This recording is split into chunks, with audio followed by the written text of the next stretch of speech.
ابن ابی دنیا نے حضرت عبداللہ بن عمرو کا بیان نقل کیا ہے کہ قیامت کے دن اللہ کی طرف سے حضرت آدم علیہ السلام کے ٹھہرنے کا ایک خاص مقام ہوگا۔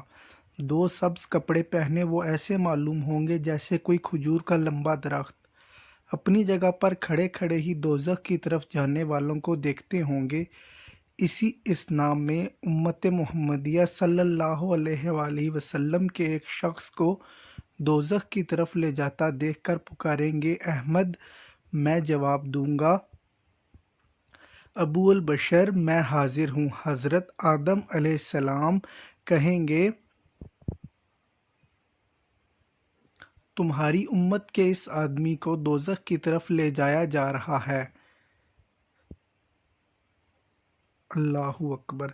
میں یہ سنتے ہی فوراً جلد تیاری کر کے فرشتوں کے پیچھے جاؤں گا اور کہوں گا، اے اللہ کے قاصدو، ٹھہر جاؤ۔ فرشتے کہیں گے، ہم سخت خو اور طاقتور ہیں، اللہ جو حکم دیتا ہے اس کے خلاف نہیں کر سکتے، جیسا حکم ملتا ہے ویسا ہی کرتے ہیں۔ آپ صلی اللہ علیہ وآلہ وسلم جناب باری میں عرض کیجئے۔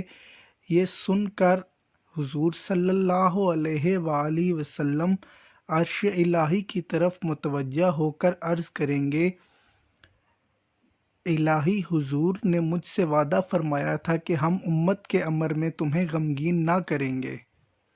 سبحان اللہ! ارشاد ہوگا کہ فرشتوں ٹھہرو، حضور صلی اللہ علیہ وآلہ وسلم کی فرما برداری کرو اور اس بندے کو میزان کی طرف لے جاؤ۔ ملائک اسے میزان کی طرف لے کر چلیں گے اور حضور صلی اللہ علیہ وآلہ وسلم ایک چھوٹا سا پرچہ نہایت سفید اپنے پاس سے نکال کر میزان عدالت کے داہنے پلڑے میں رکھ کر فرمائیں گے، بسم اللہ، ترازو اٹھاؤ۔ اس پرچہ کے ترازو میں رکھتے ہی نیکیاں بھاری اور گناہ ہلکے ہو جائیں گے۔ ایک فرشتہ پکارے گا کہ لو، یہ بخشا گیا، اسے جنت میں لے جاؤ۔ سبحان اللہ! یہ دیکھ کر وہ شخص کہے گا، آپ صلی اللہ علیہ وآلہ وسلم پر میرے ماں باپ قربان! آپ کون ہیں؟ آپ کا چہرہ اتنا حسین اور آپ کے اخلاق کتنے اعلیٰ ہیں، آپ نے مجھے لوٹا دیا اور میری آبرو پر رحم فرمایا۔ میں جواب دوں گا، میں تیرا وہی نبی محمد صلی اللہ علیہ وآلہ وسلم ہوں اور یہ تیری وہ درودیں ہیں جو تو مجھ پر پڑھتا تھا۔ سبحان اللہ! آرے وقت میں تیرے کام آئیں۔